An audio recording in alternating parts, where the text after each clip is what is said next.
own 150 rental units, and I'm going to show you exactly how much money I make from it. Full breakdown, all the expenses, including my P&L. Spoiler alert, it's not near as much as you'd think. So let's start right here with the profit and loss statement from 2025. This is exactly how much money I brought in from all those rentals. Okay. And you can see here that we have all of the maintenance expenses. We have all of the property management expenses. And you can see here about 10% of the cost. We're going to get into all of that is total repairs and maintenance. We have management fees. We have all the legal fees from evictions and such. Okay, so ultimately, after all of that, the net operating income is about $1.5 million. However, there is debt service on all of that. And this is where things get a little bit hairy here, guys. The way that you're able to acquire that many properties is generally not one deal at a time. And sometimes this requires partnerships, syndications, private equity funds, and that gets all a little bit hairy. Just a real quick overview here. It's generally going to look something like this. All right, this is you. Okay, you're going to have portfolio 1. You're going to have portfolio 2. You might have a partnership, partnership, I guess, partnership 1. You might have partnership 2. You may have a syndication. Okay, that's where you basically have sourced a deal. Maybe you've sourced a deal. This is 45 duplexes, and you're going to go get the money to acquire that from like private people. Okay, and then there's private equity funds. Okay, and this is more like you raise a bunch of money. Let's say you raise $2 million from different people, and you say, with that money, we're going to go out and buy properties. All right, that's kind of the difference between a syndication and a private equity fund. All right, but the point is 150 units, got a lot of this going on. All right, so I want to focus in on one single portfolio.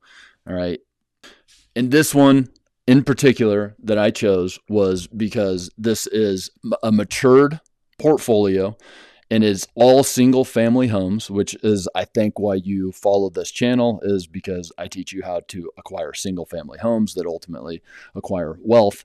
We're going to talk about all that, but this is 16 different single family homes that are matured. That means that they're not in their first year of management for the most part.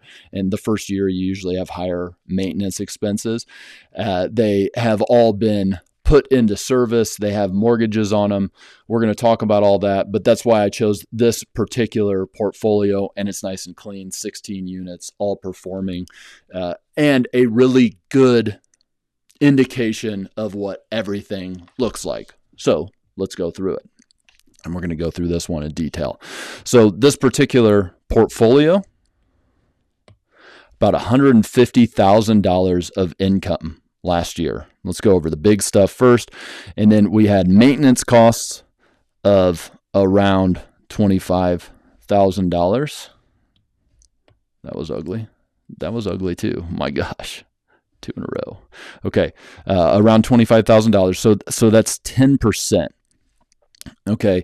Now, the thing about this is that includes maintenance, which is usually going to be like 7 to 8%. And this is also CapEx.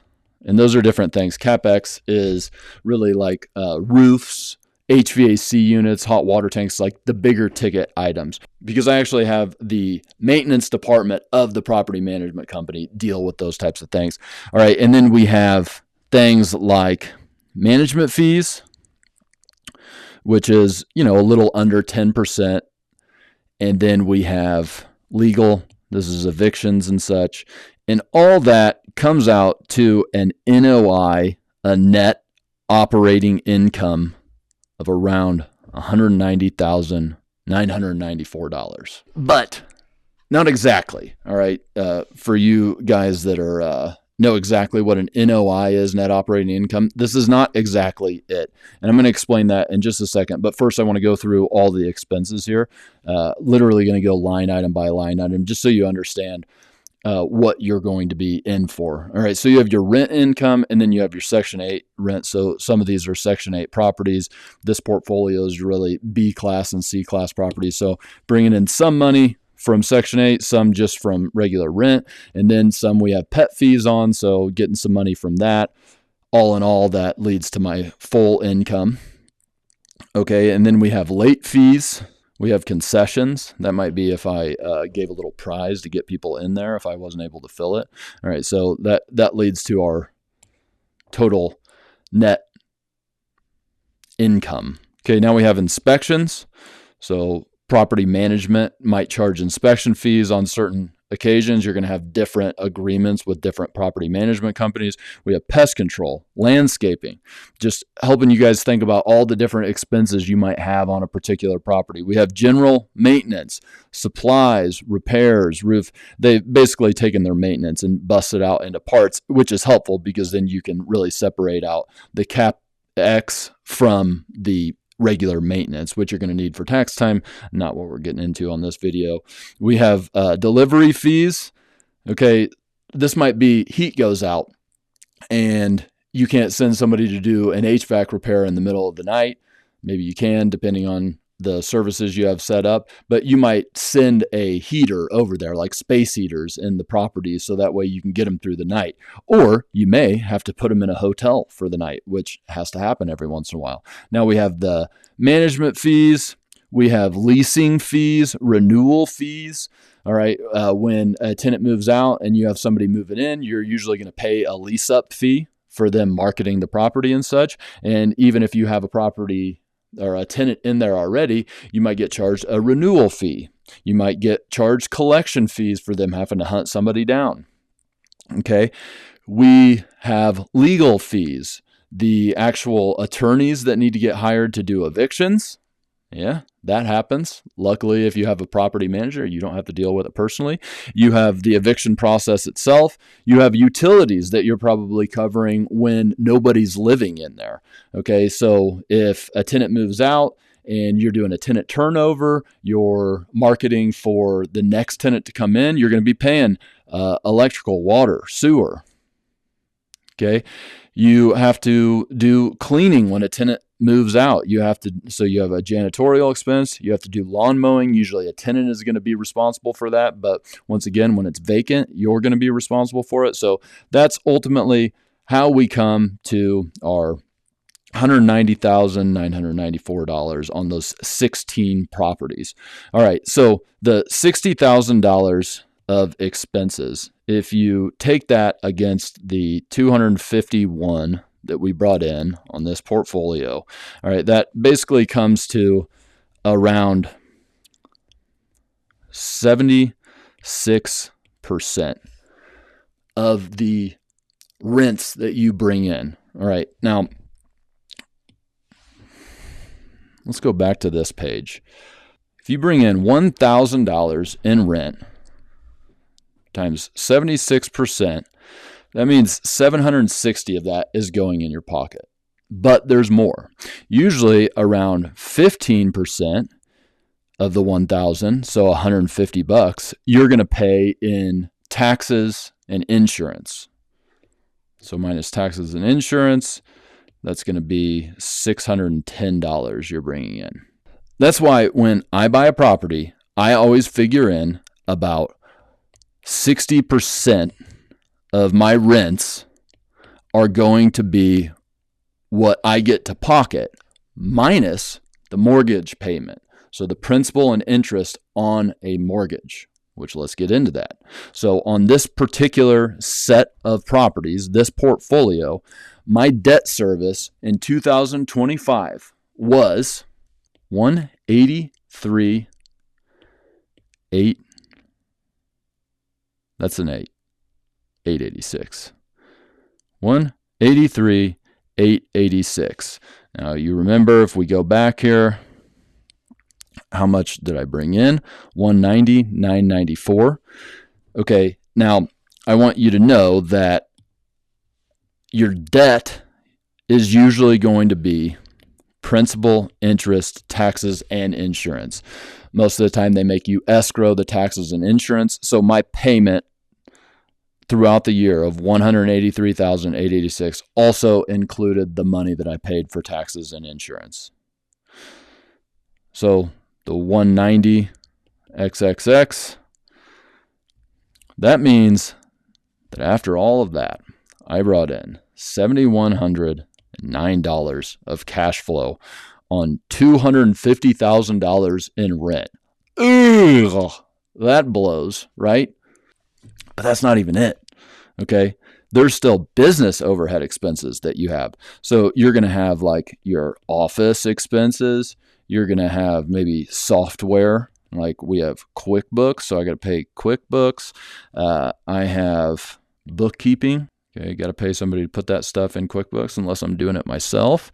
And then I have to pay for CPA. Got to pay all that stuff, guys, and that's not included here. Now, you're probably asking, why the heck would you go through all this trouble if you're only going to make $7,109 off of 16 properties in a single year? And let's just subtract out some of this other stuff, and let's say that it's $5,000 is what you're making. Well, that sucks for sure, and that would not be a good reason to do that. But I want you to think about this. All right, there's more to it. This is just the start. All right, so if I have a property that is even or barely positive cash flow, I will buy it. And I'm going to explain exactly why in a few different steps here. So first off is you got to think about the rents here.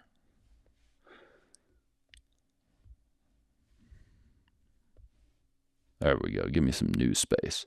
Here we go. So today, my rents were $250,000.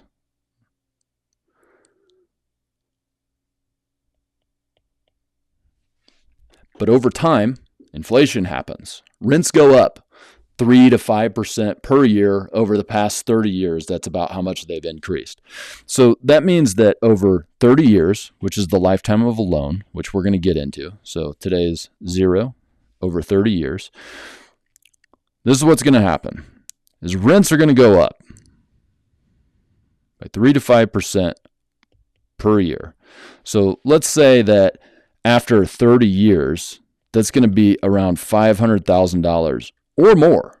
All right. So 4% really like triples that amount, I think. But whatever. Let's just say it doubles in that time.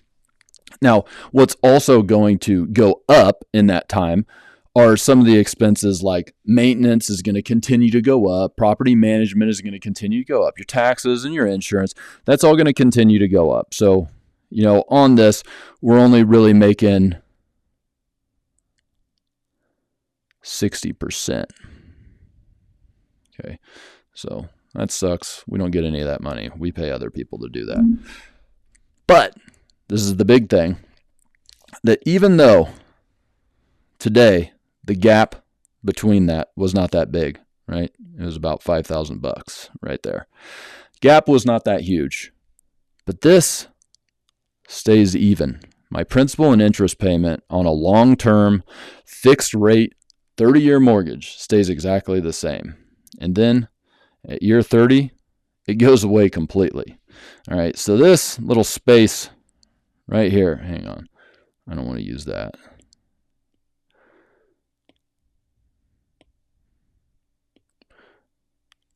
I'm just really trying to figure out the iPad, guys. Get off me. Look at this little space right here. Oh, it's so beautiful, and it gets bigger and bigger and bigger every year. So my income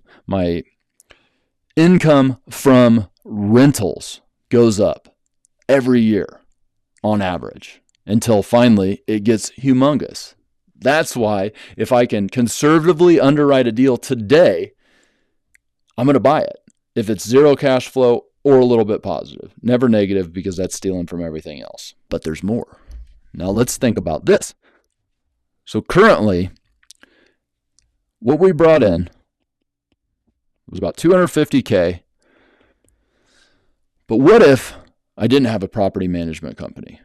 Now, obviously, I'm biased. I think you should. because you can go focus on other things. Don't have to worry about any of that. I'm at zero or a little bit positive cash flow. That keeps on growing. I can go focus on acquiring more, flipping houses, doing all the things that I do to make grocery money while I'm still in the active phase of my career. But maybe I decide that I want to settle down and I want to maximize the cash flow. So let's maximize.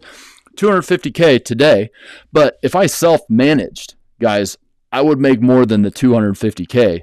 I'd probably make 5 to 10% more, but let's just say 5% more.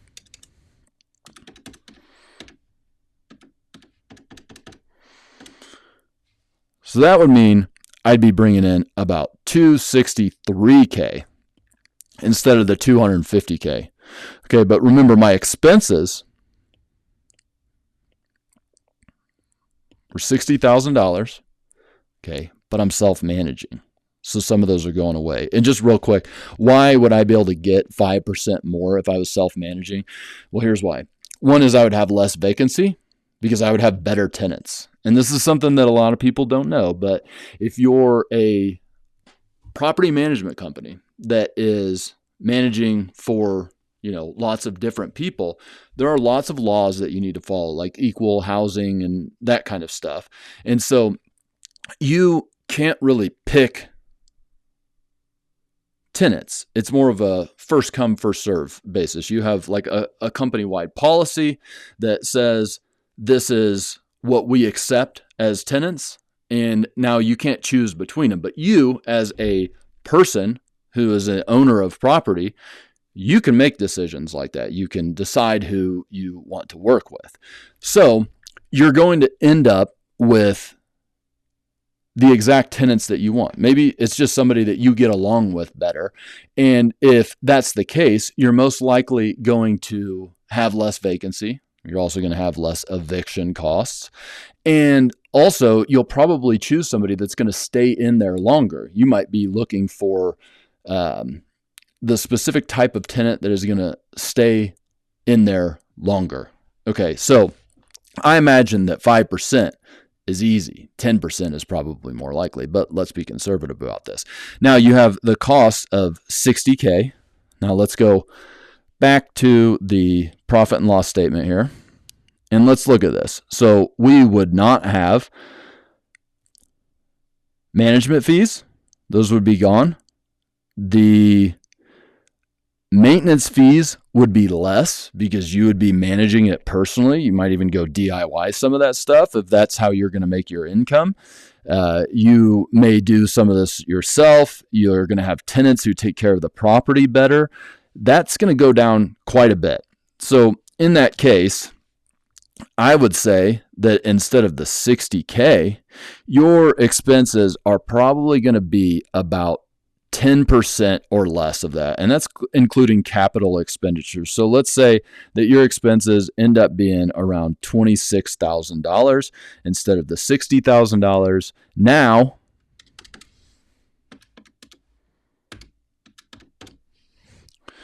you have a quasi net operating income of $237K. And remember, my expenses for the year were around $183,000. That was my principal, interest, taxes, insurance.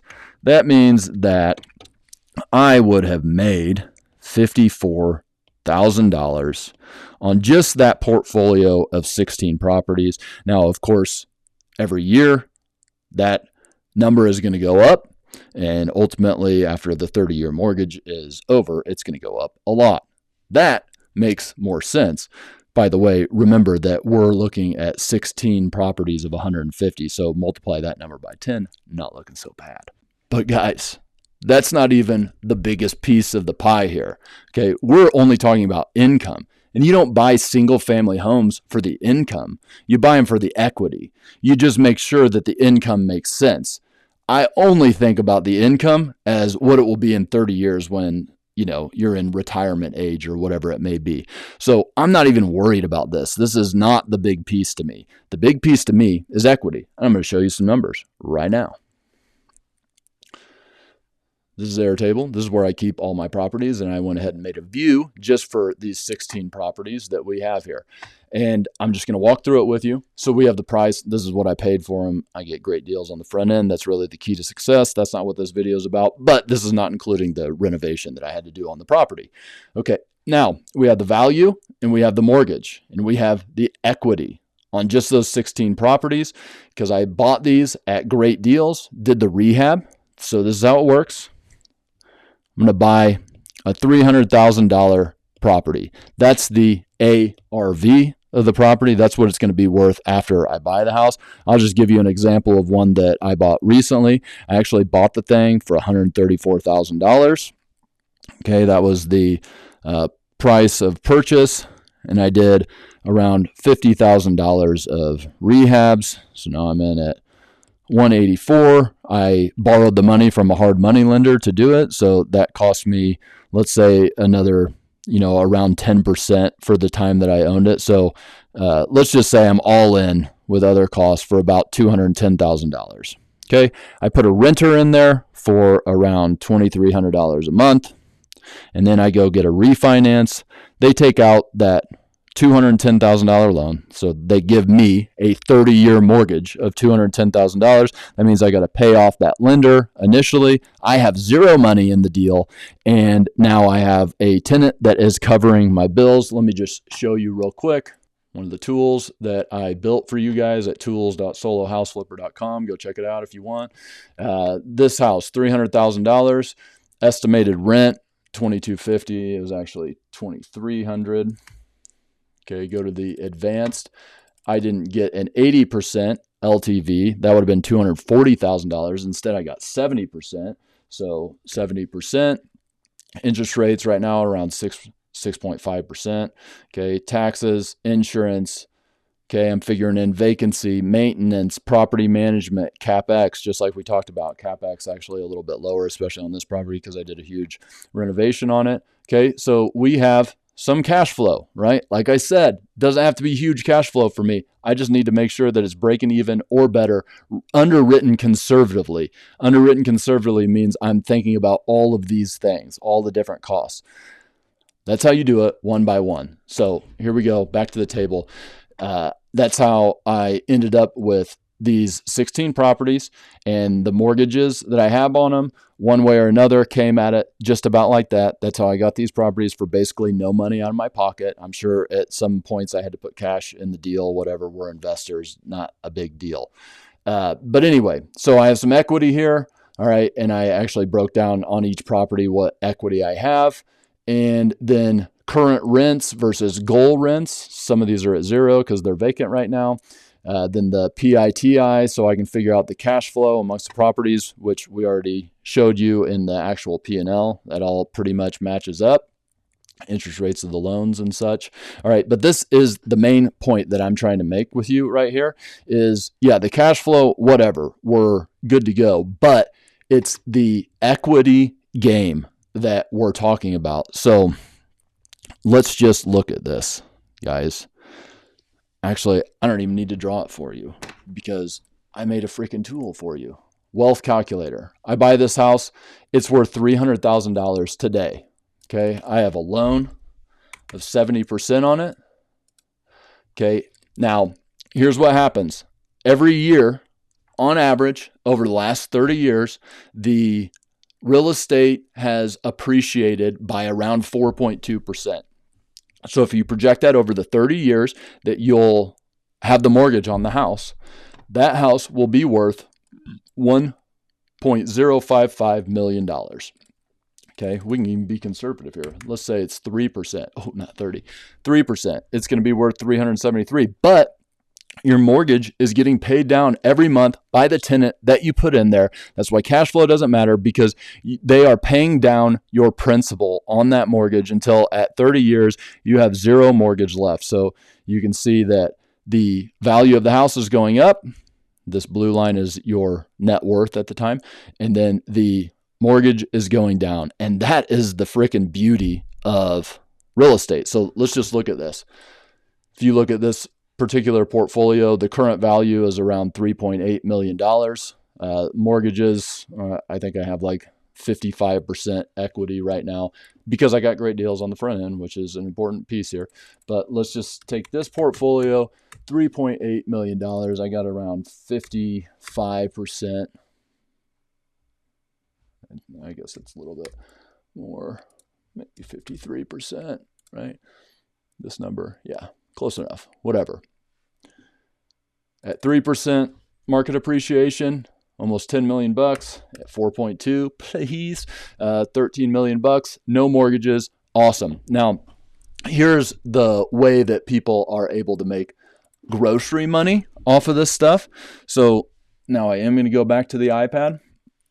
Let's just say that we're right here. Value's going up just on this one $300,000 house. That's going up. You had an equity gap already, and the mortgage is going down. So this gap is getting bigger and bigger and bigger. And at some point you say, well, you know what? I need some cash. So what I'm going to do is, let's just take this point right here. At this point, the property is worth $350,000, and the mortgage is, instead of being $210,000 where it was, now it's down to, let's say at this point it's $185,000. Okay, so equity, I have $65,000. That's the gap right here. Hopefully you're with me. $65,000. Well, I can tap into that. I can go to the bank and I can say, hey, on this $350,000 property, could you give me a refinance of 80%, which they'll do? And 350 times 80% is $280,000. Remember, I owed 185. That means I have $95,000 that they're going to give me as a cash out refinance. That's what that is. Okay. Now I do want to say that generally on a cash out refinance, they'll probably want to cap you at like 75 or maybe 70%, but whatever. There's still money to be had. That's how you can grab your grocery money if you need to. Or what I like to do is just forget that I ever own these properties and go make my cash in other ways, like flipping houses. Anyway, the big thing with this $95,000 is it income? It is to you because you get to put it in your pocket, but that's not the way the IRS sees it. They see that as debt. Debt is not taxable. Therefore, you get to take $95,000, put it in your pocket, and not pay a single dime of taxes on it. Fantastic. And does it make your mortgage payment higher? Possibly, but you know what? Rents went up. Therefore, rents will probably cover that because you would never take a loan that wasn't covered by rents. Okay, guys, that's how you do it. Now, I did promise you that I was going to come back and explain the partnership strategy a little bit more, which, listen, I started my business doing onesies and twosies just like this. And then I started to buy portfolios of, maybe 10 houses at a time. And eventually I gained the skills, which we talk a lot about this on this channel. Knowledge times experience equals skills. Once you have skills, you have tickets to the game. And my skills in doing the onesies, twosies, and finally bigger and bigger, that got me tickets to the game where people who had more money than me wanted to partner up with me. And then people who knew how to raise money wanted to partner up with me. And that's how I was able to expand to this many properties. I actually made a whole video about the partnership strategy that will explode your business. I'll link it up right here. And guys, I have a free, for now, school community. It's linked in the description. Come check it out. I'll teach you how to do all this stuff. Thanks for hanging out. Bye-bye.